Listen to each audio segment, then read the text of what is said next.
Okay, so as promised, let's take a quick look into my digital workflow. Yours will vary. You need to find what works for you. So for me, my digital asset management software I use is Lightroom. This is just kind of out of habit. I used to be an Aperture user and I got rid of Aperture and I fully moved to Lightroom, and now I'm kind of just in it. I'm not promoting it in any way. There's lots of free software or other software out there that does very similar digital asset management. So this is just my workflow, just as an example. So the first thing I do when I come home from a shoot is I use a card reader, an external card reader, plug it in and pull those files in. Now I want you to look over here and just see how my files come in. First of all, in your camera, you can actually change the file name. For me, I use my initials plus a random generated number that goes in order. I have my copyright and creator information installed in my camera, so it's automatically attached to the metadata. Check to make sure that your date is correct, and so forth.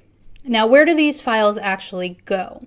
Well, for me, they go onto a hard drive that I have labeled Final Cut and Lightroom. And then you'll see these different years. So I organize everything by year for me, and then I do year, month, and day. That way it's nice and clearly organized. So I can find everything from December, I can find everything from October, and so forth. So these are all the photos taken on the 1st. These are all the photos taken on the 2nd.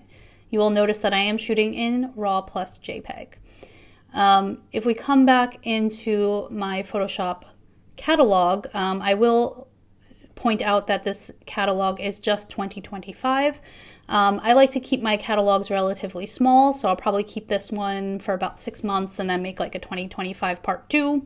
Partially because once they get a lot of stuff in them, they can get slowed down, these Lightroom catalogs. It could be slow to pull up smart previews. I'm afraid of corruption on that as well, so it's just, for me, it's better to keep them small. So once they're all in there, what I'll do, just quickly show you, is I'll kind of go through and I'll just quickly star anything that strikes my attention while I'm going through. And I'll just star them like 3 stars out of habit, like that. And then what I'll do is I'll go and I'll look at all my 3 stars and I'll go through and I'll process them. If I land on a final process that I like, I will go ahead and mark it 5 stars. And then I have a whole set of 5-star photos that I like from that shoot. What I'll then do is I'll select them all and I will export them. Now, I don't keep my JPEGs on my computer. I upload them elsewhere at full size, so I have them off-site. I also, I will keep the RAW files. They're on my hard drive. I also upload them as well to have a secondary backup. But for my JPEGs, they're just temporarily on my computer.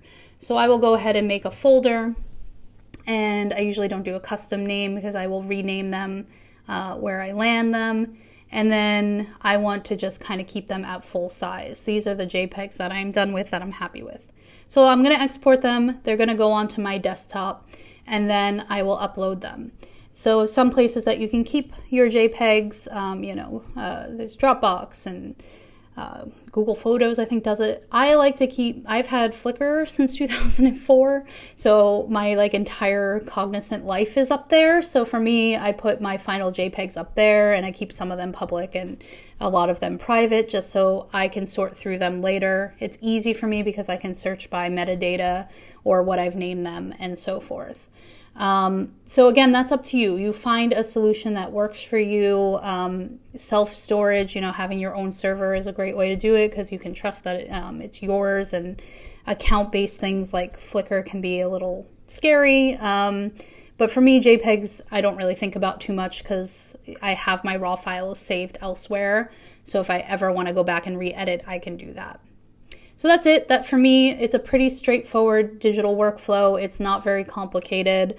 So find what works for you. Just make sure that you're putting as much data in there as you can, and keeping things as organized as you can in a way that makes sense for you.